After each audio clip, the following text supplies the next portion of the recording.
我常在想，一个城市的颜色是怎么被决定。走出捷运善导寺站的瞬间，林立的办公大楼、肃穆的公家机关、深色的西装背影，一个又一个踩着同样的步频，消失在旋转门里，交织出大片秩序灰。在这个无数上班族步履匆忙的水泥丛林里，我想问的是，就在这片灰色底下，是什么在替这些人的生活着色？这一集，我们尝试用颜色来阅读城市，撕开这层灰色的保护色，走进那些每天被众人路过，却鲜少被细看的平凡小店，跟着在地人的味觉记忆，重新替这片灰色上色。走吧，今天的漫游就从善导寺站开始。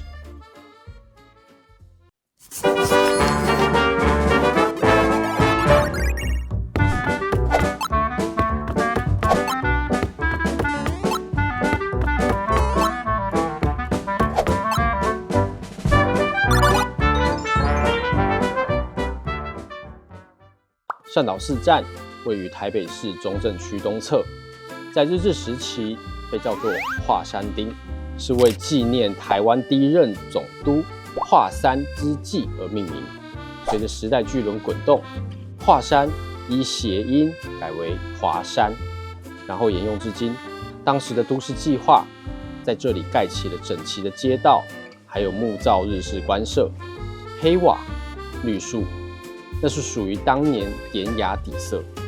战后，中央政府机关陆续进驻，周边开始形成密集的办公大楼，还有公家单位，使善导寺一带逐渐转化为典型的行政与政商聚集区。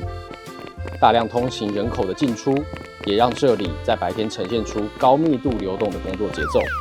周边巷弄也逐渐发展出各式小吃与餐馆，成为附近居民及上班族的日常补给。在咀嚼中阅读城市历史，在漫步中消化生活压力。大家好，欢迎收看《诚实漫游》，我是主持人永成。没错，本站的戳章设计就是以善导寺的主题，还有它前身身为台北酒厂改造的华山1914文化创意产业园区。在日治时期，台北车站的东侧曾经设有专办货运的华山货运驿，是当时台北地区最大的铁路货物转运站，还有调度枢纽。地名是一座城市的无形文化资产，承载着社会的集体记忆。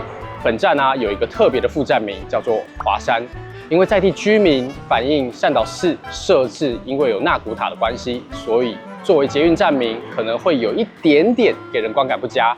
那捷运站的站名其实不应该只有机能性的考量，它还关乎历史文化的保存，还有地方特色的经营，所以才特别增设了一个副站名。距离上次来善导寺真的好久以前了，上次我记得应该是半年或1年前吧。那今天呢，我们其实就不去善导寺，我们要用脚走，要用嘴吃，用眼睛找颜色，来一场夯爆的 colorful walk。那捷运善导寺站一日慢食路线 ，Let's go！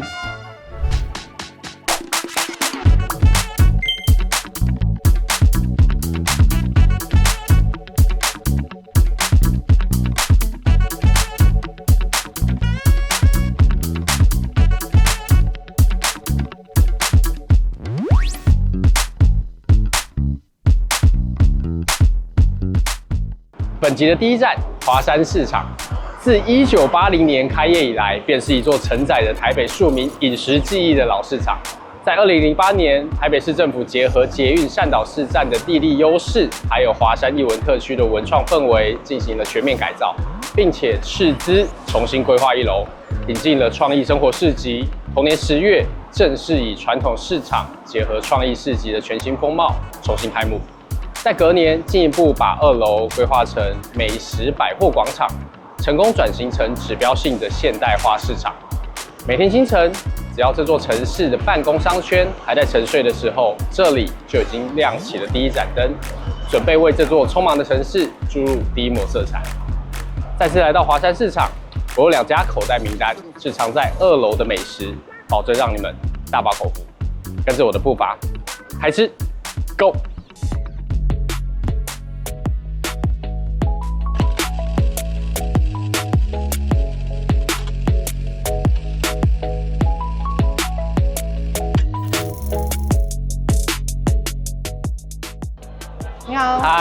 看一下，我想点餐。好，看一下菜单。我今天想要一个沙沙香料鸡肉沙拉。好。然后我想要手冲单品咖啡。好，这边豆子可以任选，可以看一下。有没有推荐我今天喝什么样的豆子？秘鲁艺妓。秘鲁艺妓吗？对。它喝起来是什么样的感觉？它就是有酸甜，然后有花香跟果香。酸甜跟花香。那艺妓这个东西是不是？艺妓它是一个豆子的品种，然后其实很多地方都有种植。是。对，然后最近我觉得秘鲁是一个 CP 值很高的产区。哦。对，所以我们可以用120块喝到这个很有艺妓风味的艺妓豆。好，那我就来一个艺妓的水洗浅中培。好。好，没问题。那我们今天就先这样。好，这样总共是290元。290元。这边用好。对，我要这边用。没问题。谢谢。好，来去找位置。对，要找钱哦。哦，对哦，还要找钱。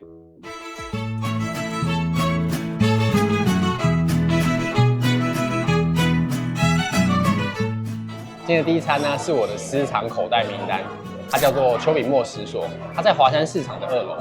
今天呢，我除了点了这个丘比莫食所的这个沙拉，还有咖啡之外，我还点了这个很特别的咸豆花。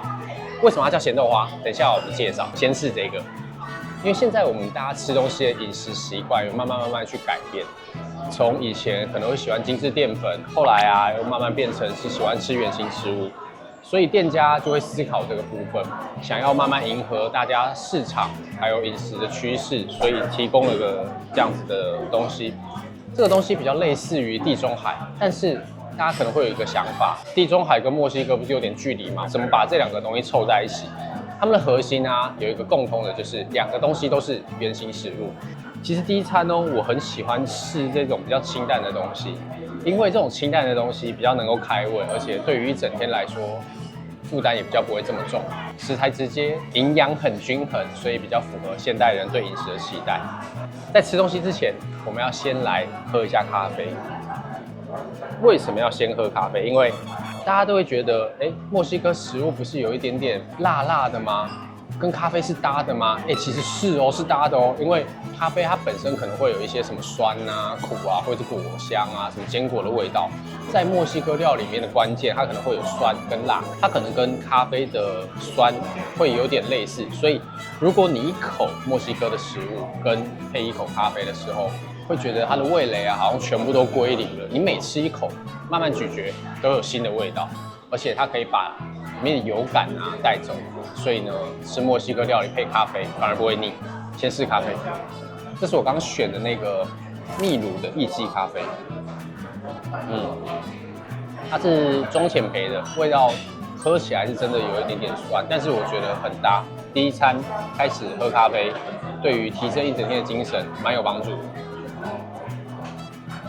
这个料理很特别，它会有鹰嘴豆、黑豆、玉米沙沙酱、鹰嘴豆做成的泥、毛豆做成的泥、鸡肉、酸奶油酱，这样子组成一个生菜沙拉，非常的特别。它会有一些酸、辣，然后香的气味。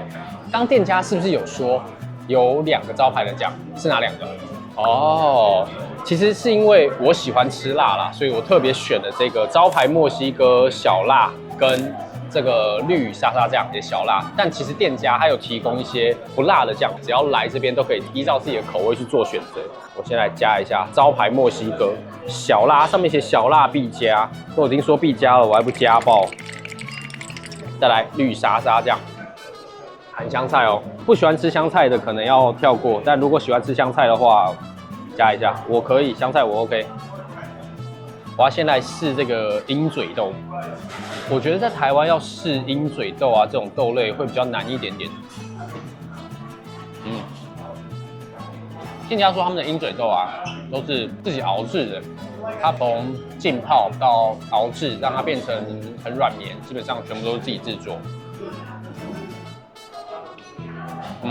它的鹰嘴豆配毛豆泥酱很特别，而且这个辣椒的味道很自然，就不会是那种化学的辣味。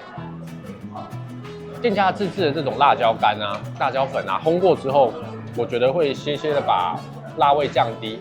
那辣味降低之后，反而香气会比较出来。我先吃一口原味，它上面虽然都是辣酱，但这个辣酱我觉得很特别的是，其实就是香，但不会辣。然后我来试试看这个有香菜的微辣的酱，尝看看。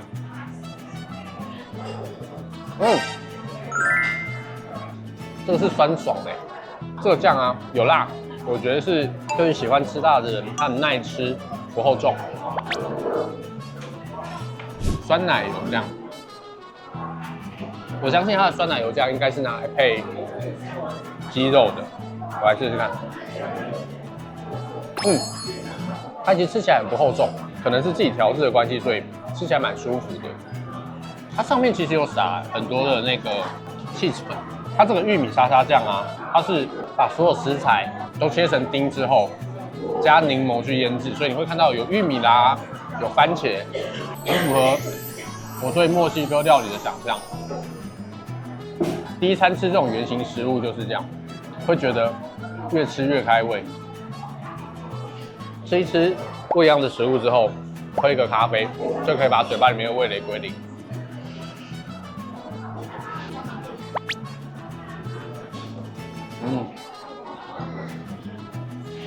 这个辣度明显比这个辣度低，而且这个分量啊，我认为可以2个人一起吃。它这边呢还有提供原型食物的淀粉，毕竟这个淀粉也是我们身体需要摄取营养的来源。越简单的食物，越简单的料理方式，越能够吃出它原本的味道。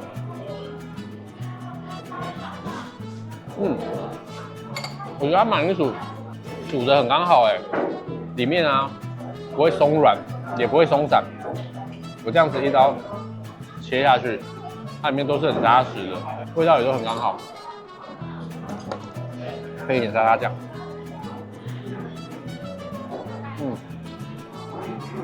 店家从去年11月开始，慢慢把原本的食物改变成墨西哥料理。取向改变之后，它其实带来一些比较有故事性，然后有层次，而且营养比例也刚好的丰盛餐点。我觉得这样吃起来其实身体很舒服。店家说他们选择让墨西哥料理跟咖啡配在一起，是因为想要让这样子的组合变成你一天里面很享受用餐的一段时光。那我觉得他这样子的理念啊，其实我蛮认同的，而且料理本来就不是一个要越重越重复调味，然后越刺激的东西，应该是要吃完让人家觉得很舒服，然后没有什么负担，而且吃完之后应该会有饱足一餐，然后精神变好的那种感觉。这个其实比较难，但这家店有做到。真正的美味往往来自最纯粹的本质。当食材褪去繁复的调味，还有烹调手法，将焦点还给食物本身。透过适当的火候以及调味，就能够引出深藏其中的灵魂。每一口都是对食材原汁原味的极致致敬，味蕾仿佛在跳舞，在舌尖上缓慢绽放。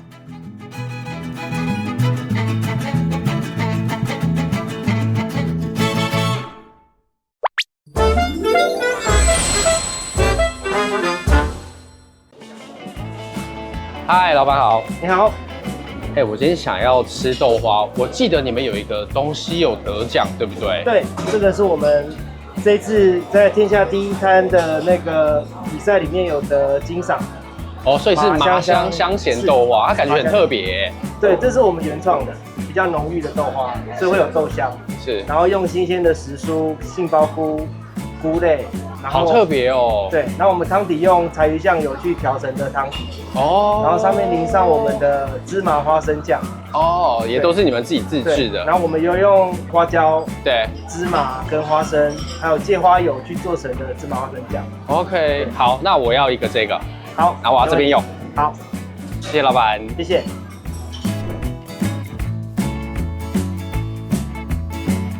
我们的香菇、纽扣菇。我们有先去炒香过，再来是我们的新鲜时蔬，这每天都是现煮的，非常的低热量、高纤维。然后最后是我们手炒的杏鲍菇，这是我们特制的柴鱼酱油，这样就完成了。这个店家叫做雪鲜花，它的雪啊代表是雪花冰，那鲜呢是仙草，那花呢就是豆花，那3个字刚好就是店内主打的这个商品。这家店其实比较新，它从去年7月才开始营业，开店时间其实没有很长，但是呢，很特别的是，它在2026年的台北传统市场节，因为这个麻香香咸豆花荣获了金赏，非常厉害。我今天点的这个东西，就代表我跟评审青睐的东西吃到的是一样的。在这种大家都比较习惯去吃甜豆花，反而大胆的去做这种咸的，我觉得非常非常值得期待。重点我就是要来先吃他们的豆花，我先吃第一口。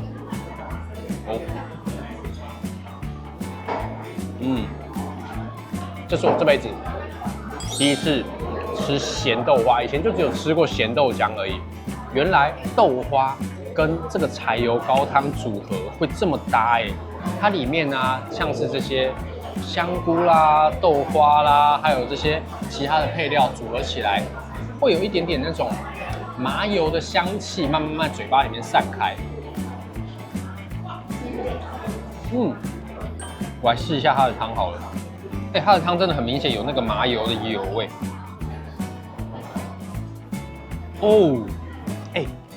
这个真的超特别，难怪它可以得奖。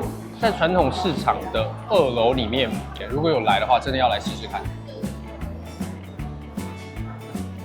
它的杏鲍菇很脆，搭配豆花，其实配起来很多汁它吃起来是会让你觉得齿颊留香，那种香气会慢慢在嘴巴里面打开。打开之后，你会觉得好像可以再试试看下一口。通常我们吃甜的东西会有一个特点，可能会有点腻，这个完全不会。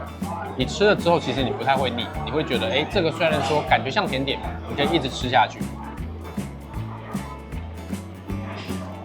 我接下来要来试试看它这个很特别的这个酱，我闻一下。其实会有一点点淡淡的花生加上麻油的香气，但其实没有到很重，试试看。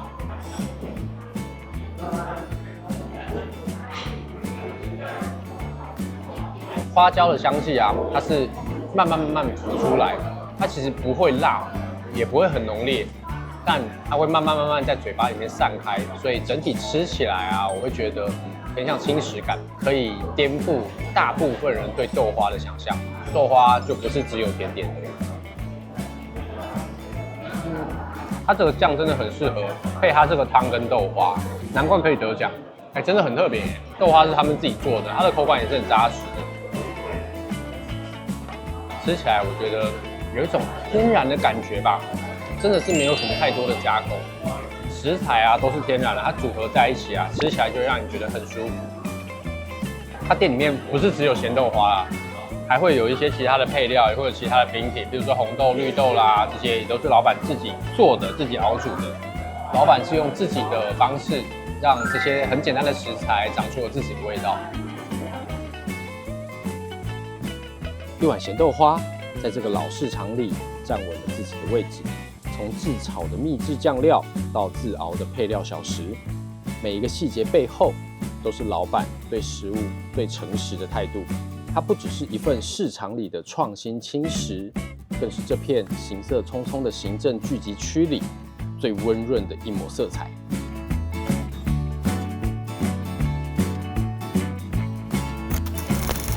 一日之计在于晨，大家只要来这边啊，很适合把沙拉还有这个咸点当做这边的第一餐，来试试看。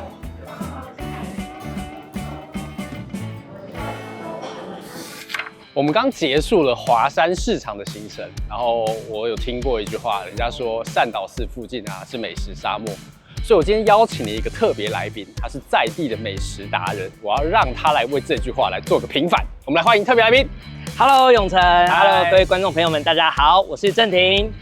郑婷，听说啊，你的办公室还有你生活区都在附近哎。是的，没错，我就是道地的中正人。那你可不可以跟我们介绍一下？是在中正呢，其实我们这个善导市附近其实大家都觉得它好像是一个美食沙漠的地方。但今天呢，我就要带大家去吃2间我非常爱的这个爱店，根本是割爱了。所以这个就是为什么今天要来找这个在地美食达人为我们做一个平反的原因。好啦，我们试试看你说的那间店在附近，对不对？对，没错，我们就 Let's go，Let's get。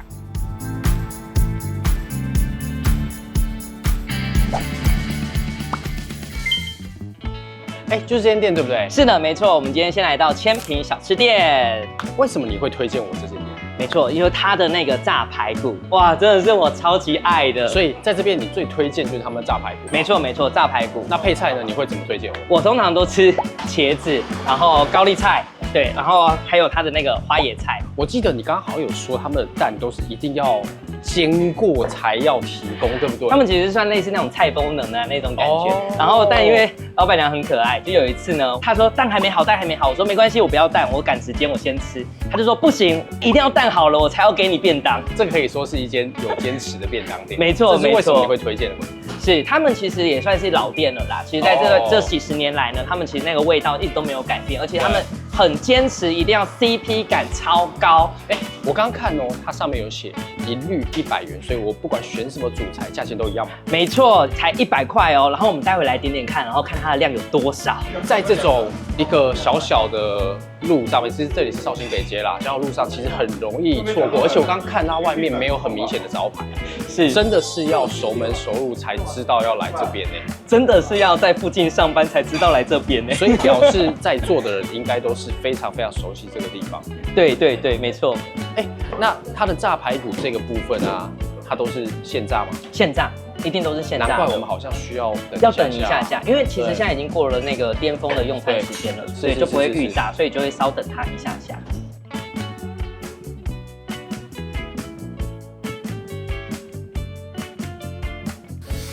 所以这个就是郑婷推荐这家店必点的炸排骨，对不对？没错。其实我看郑婷很急，他就先把筷子的套子拆了，我还没拆，他就已经先把那个筷子套子已经拔掉了。我要先来吃他们的炸排骨。好，没问题。郑婷，那你就自己来喽，不客气喽。OK， 没问题，没问题。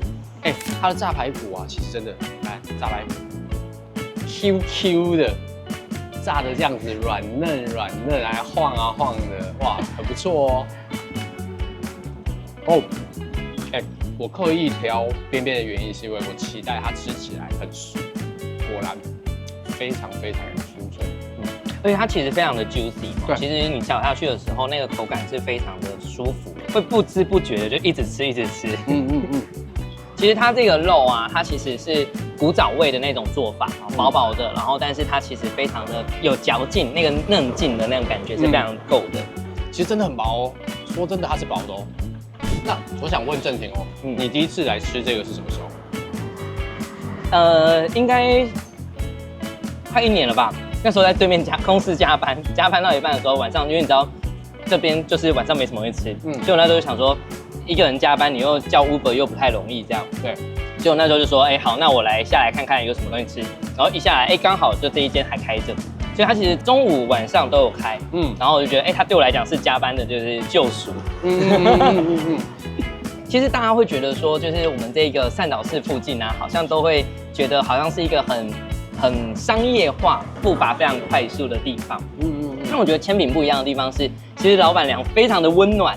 对，他常常看到我的时候，他就会说：“你又加班哦，这么晚了，你还不回家哦？”这样，然后他也会跟我分享很多日常的生活的大小事，所以你就会觉得说，其实，在那么商业化的一个地方啊，其实有一个人他会很温暖的，像妈妈一样关心你的生活啊，关心你的状况。然后再来这个菜，它其实就是家乡味，你有没有觉得它其实就是它没有什么很浮夸、很华丽的什么东西去点缀都没有，它其实就是一般你在家里面会吃到的那种感觉。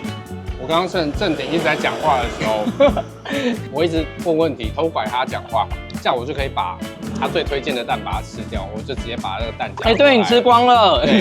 其实它这个蛋啊，煎得非常厚实，难怪老板娘她会觉得说，我一定要把蛋煎好之后，我才要把成品推荐给这个客户。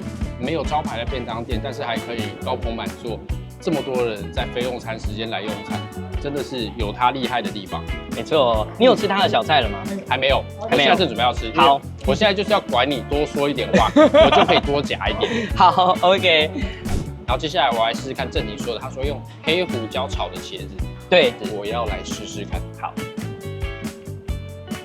哦，它上面有大蒜，而且对，确实有黑胡椒味，但它黑胡椒其实不呛，也不会有特别辣的味道，带了一点点那种咸香的感觉，而且确实如正廷说的，很下饭，很下饭哦。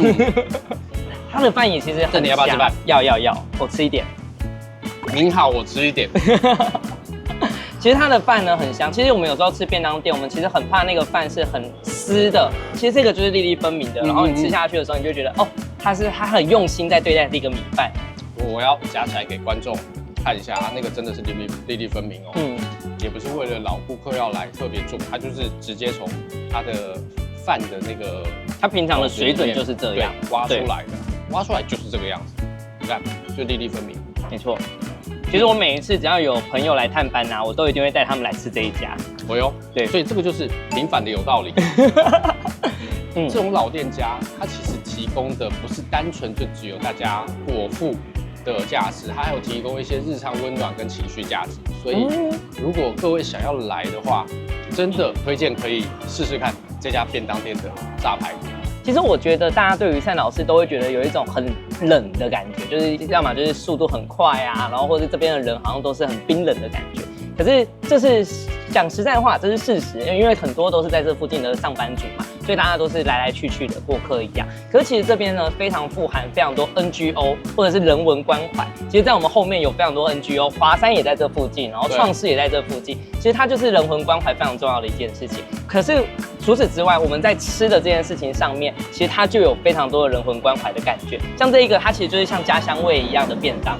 正廷啊，一直说他等一下要带我去一间店，可是他一直不跟我讲是什么店，他只跟我说哦，我们现在这边不要点太多哦，我们2个人吃1份就好了，因为等一下那间店哦，餐点很多哦，一直很保密耶，所以等一下吃饱之后啊，我们要跟着正廷一起购。那对我来说，我觉得这个便当店很特别的就是，它其实除了是居民的日常之外，它其实包含了很多，不管来这边上班啊，在这边生活的人对这个环境的期待跟想象。这个便当店感觉起来就好像是那些想象的延伸，它把它包含在里面，很酷。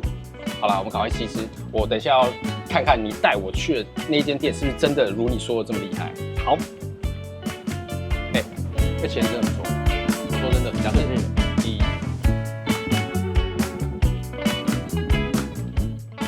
在这片灰色的行政区里，千品便当店的存在像是一个每天准时亮起的暖色灯号，用最温柔的台式美味重新替善导寺站上色。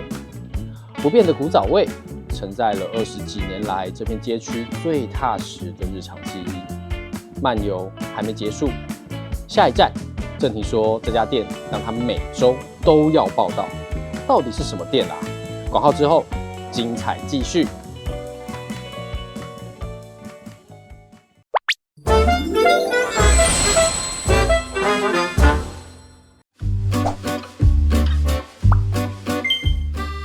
我们已经走在青岛东路上，而且我发现快到立法院了耶。没错，所以正廷，你到底要带我去哪里？你不要卖关子了吧？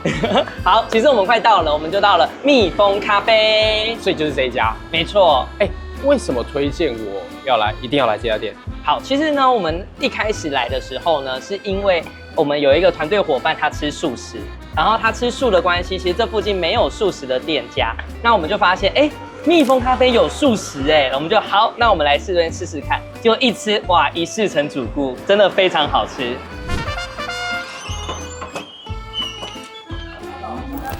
走在青岛东路上，很难不被那扇透着昏黄灯光的老木窗给吸引住。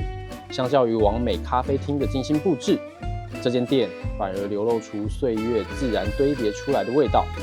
一打开门，木质地板、暗红色吧台、复古绿皮桌椅、老派昏黄灯饰，还有墙上一幅幅艺术浮雕画作。那我们今天吃的呢是贵族笋肉丝，然后跟红烧狮子头。就会是一个主食，然后主餐，然后还有其他3个配菜，然后还有他还会再送那个像咖啡啊，或者我今天点的是杏仁酱，然后还有一个汤。对，它其实这样一个 set 其实可以吃得非常饱。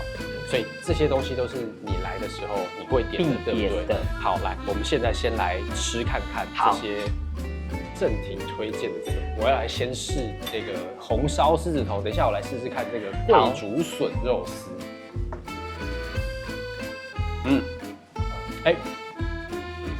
通常吃红烧狮子头的时候，都会用一些很老派的词，叫做多汁肉扎实。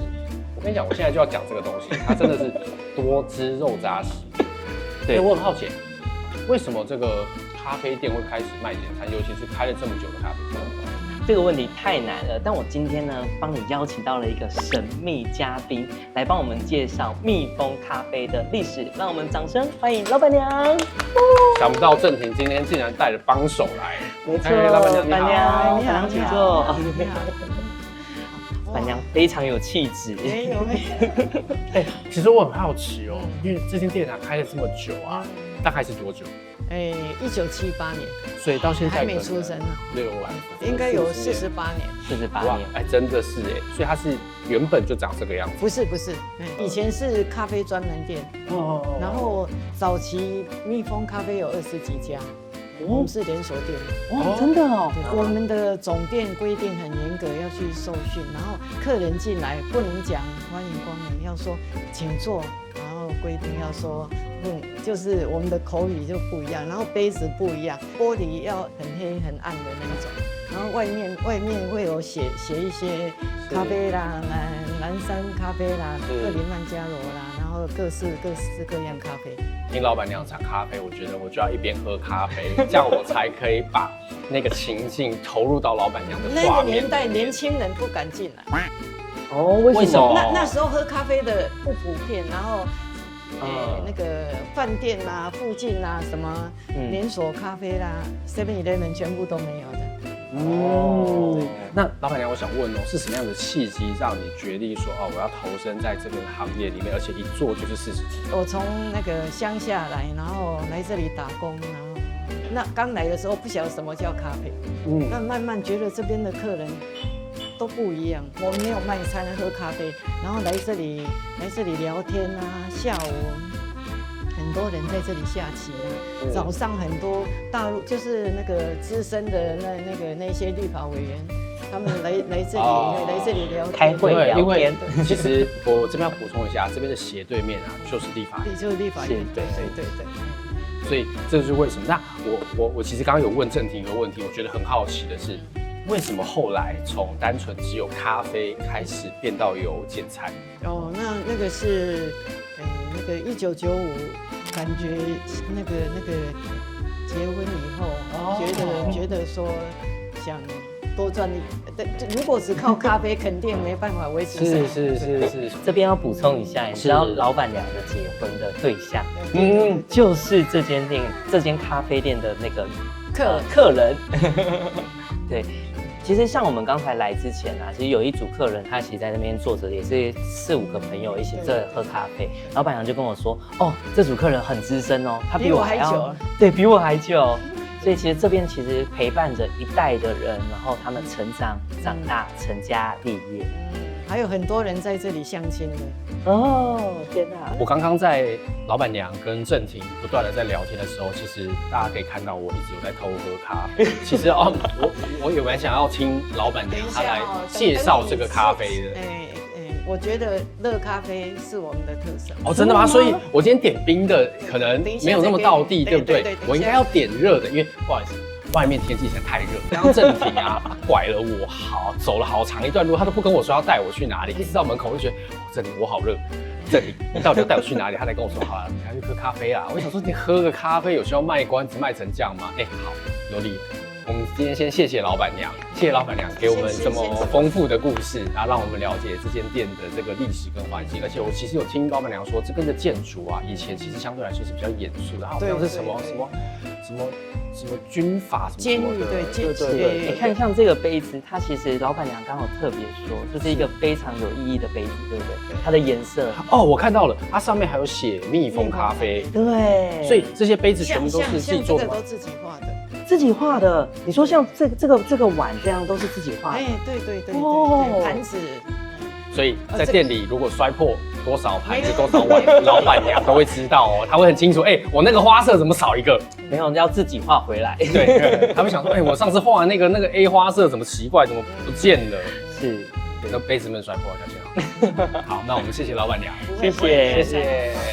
其实刚才板娘有说嘛，其实他们特别这个玻璃是暗一点的地方，为什么？因为其实我们就靠近立法院嘛，所以其实立法院很常呢会有比如说团队聚餐啊，对，然后或者是附近有一些重要的高官人物啊，他们可能要来这边吃东西，那他们需要有一点点小小隐私的地方，然后可以稍微聊一下自己的分享、自己的想法啊、建议啊这些。所以其实对我来讲，我觉得蜜蜂咖啡就是提供了这样的一个场所，给各位在这边有理想、有梦想、怀抱着希望的年轻人，他们有一个可以讨论事情的地方。那其实像我一直觉得，其实立法院外面其实有很多奇迹。你看我们在立法院外面经历过非常多的这个不同的学生运动啊，不分党派、不分阵营的学生运动，其实都在立法院外面发生过。那蜜蜂咖啡也陪伴着这群人一起长大。我觉得这就是蜜蜂咖啡它很有魅力的地方。它其实是一个代表的是一个国家发展最快速的地方。因为你所有的政策、所有的事情要发展的，一定都是从中正区先开始。那我觉得在中正区，所以你看哦，我们国家发生过那么多事情，对吧？你说你从戒严啊、解严啊，然后再到学运啊，再到现在，我觉得中正区就是扮演的这个角色。我们要把我们的历史记忆、我们的人文发展留在我们的这个区块里面。它会进步，它很进步，但同时我们也有过去对于历史的记忆。你知道我今天的策略是这样子的，我就一直问，他就一直讲，我就一直吃，所以我就可以多吃一点。很好吃吧？而且它有加一点点辣椒提味，你有没有吃到那个味道的那种感觉？这边很明显有辣椒啊，它的竹笋哦，吃起来完全不会那种呱呱的感觉，就是那种吃起来很硬，然后很柴，对，感觉起来像在咬纤维，不会嫩。对，我们很怕吃那个竹笋炒肉丝的时候，那个肉都一捏捏，或者是快变肉末。对。可是它这里的肉其实都蛮大块的，肉很多。对，肉非常多。对，所以其实你吃下去的时候，你就会觉得，这个味道非常的舒服，然后非常的好吃。板娘哦，刚刚有说他们的咖啡热咖啡才是重点，所以呢，他很热情的送上热咖啡，又带着这个杏仁酱。其实他刚上桌的时候呢，我就一直闻到那个咖啡味，一阵一阵的，其实非常的浓厚。然后它的杏仁浆也是一样，它的杏仁浆呢，其实是用杏仁，然后跟米，然后来去做磨出来的。然后所以其实会闻到它非常浓厚的那个杏仁的那个味道，其实非常香。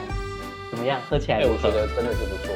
这个咖啡啊，喝起来口感啊，就是那种非常传统的那种老味道，它就是很扎实那种咖啡味。其实它杏仁浆非常浓厚，那老板娘刚刚有说啊，其实它杏仁浆以前是会配油条的，杏仁油条嘛，对不对？然后现在呢，它就单纯的这个杏仁浆，其实它是非常的有古老那个味道感。来，我要给镜头前的观众看一下，它真的是有那种可能没有完全磨透的那种小块，表示这个东西是真材实料，这并不是不好，表示它的料是真的。其实啊，喝这种老咖啡店，对于我来说，我觉得意义不同是，我可以喝到一些更有历史底蕴的味道。这些墙上的所有的画作都是他自己亲手做、亲手涂，不是只有包含杯子，非常特别。今天非常谢谢郑婷，不会，谢谢永成，谢谢。好啦，我们2个人继续喝咯。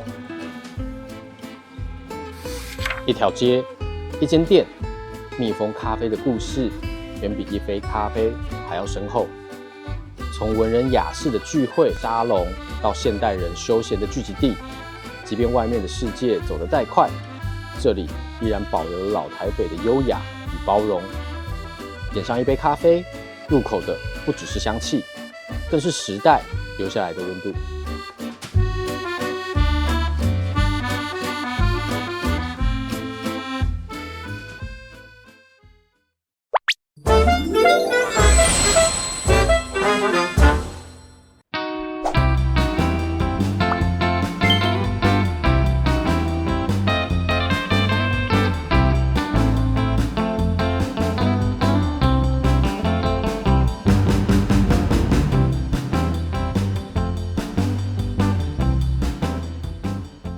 从青岛东路漫步至我们的最后一站台湾文学基地，简称台文基，是由国立台湾文学馆经营的北部分馆。园区结合了历史老宅，还有当代文化推广，提供免费参观，是市中心充满文艺气息的世外桃源。一走到台湾文学基地，老房子的气息扑面而来。这里啊，不只是有一个展览空间，它有作家驻村、主题特展、跨界展演、书市集、文史走读等活动。保存区内包含1栋市定古迹，还有9栋历史建筑，其中的7栋历史建筑就位在台基园区内，采用的是当时在日本十分普遍的河洋折中建筑样式。随着都市快速发展，这片老宿舍群其实也一度面临拆除的命运。一直到2000年后，在地居民还有文史工作者开始投入保存运动，这也被视为是台北市民重要而且无价的历史文化资产。如今修复完成的日式宿舍群被重新活化成为台湾文学基地，成为结合文化展览、讲座、作家驻村还有文化活动的艺文空间。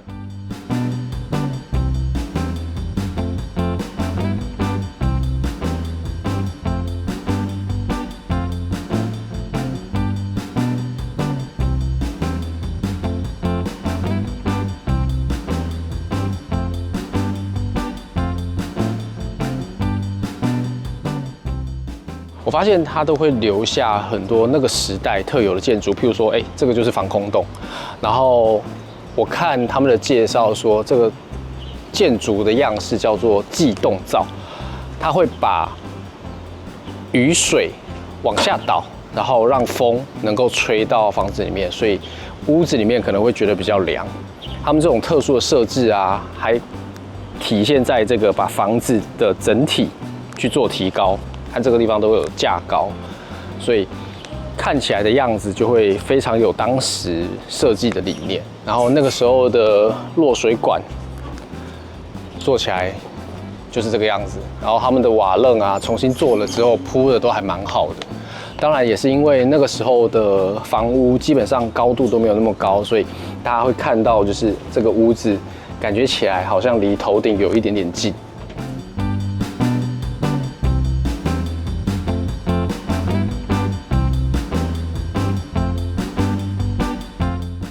走在这个地方，我觉得还有一个很特别的，这边可能看不到花，但是闻到花香。我应该是闻到茉莉花香，对不对？哦，对，没错。所以呢，就会有这些石头、花香，然后很香的木头。我觉得这样子在这边散步其实蛮不错的。虽然说在台北市大部分的房子都已经变成新式建筑，然后会有感觉像是被水泥包围，现在还可以有这种木造的房子，在这种地方，我觉得非常有味道。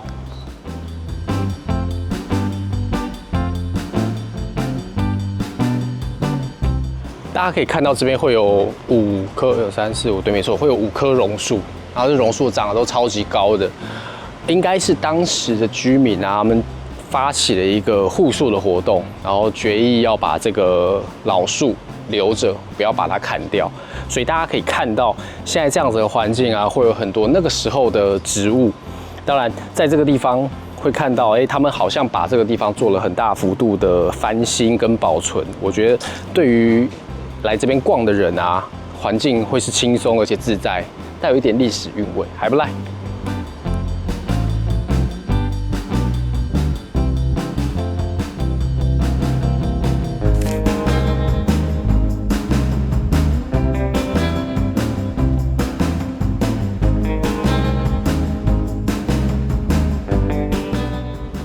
这边真的很有以前日本房子的那种味道。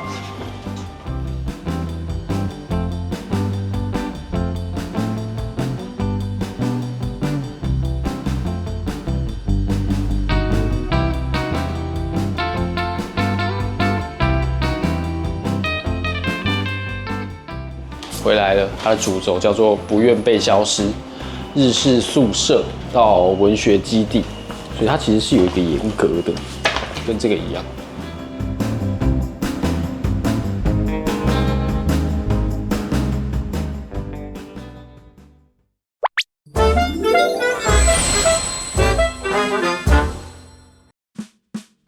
从华山町到今天的捷运善导寺站，旧时代的色彩虽然逐渐淡去，但新的生活色调仍持续复写着这片街区。藏在街角里的一份便当，市场内的一碗豆花，让人停下脚步的一杯咖啡，这些日复一日为街区补给能量的平凡小店，也慢慢拼凑出属于善导寺站最真实的城市颜色。旧的历史隐去，新的日常接棒，最道地的故事往往就藏在最平凡的烟火气中。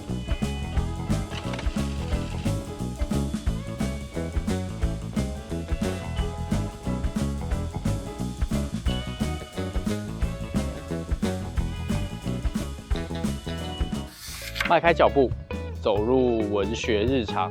今天呢，我们穿梭在这个被历史、行政还有日常共同堆叠出的城市终端区。在这里，没有观光景点的喧嚣，取而代之的是真实的城市节奏。这里啊，其实没有我们想象中那么灰。经过今天的漫步，我觉得善导寺站是一个很低调、很内敛的区域。它不只是一个站名，唯有切身走访才能够领略它的魅力。一个站名，两种身份，一片灰色，万种滋味。善导寺站正用这种平凡小店的饱满色泽，证明了冷酷的水泥丛林里，依然有着最滚烫的生命力。所以 ，color work 对我来说，比较像是提醒自己，这些颜色一直都在，只是我们太忙了，没有时间好好的停下来观察。时在当地，玩在当下。我是永成，城市漫游。我们下个星期同个时段不见不散，拜拜。